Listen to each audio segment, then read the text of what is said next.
All right, guys, I just wanted to do a quick video. I reviewed this Game Winner deer feeder some time back. You can watch that video.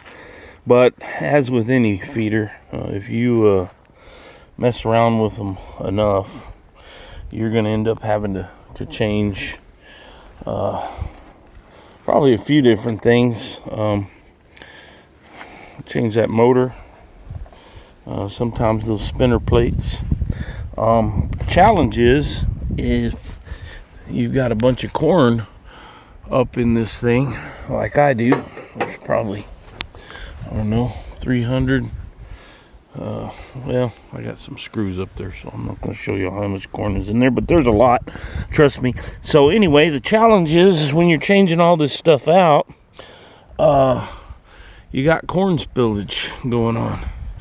So what I do is I just take, I've got another spinner plate, a spare spinner plate, and these brackets got a little groove, they got some space in between them, so run it one side up underneath and then back around on that other side and then just twist it. Spare spinner plate, or you could use a piece of cardboard, you could use whatever.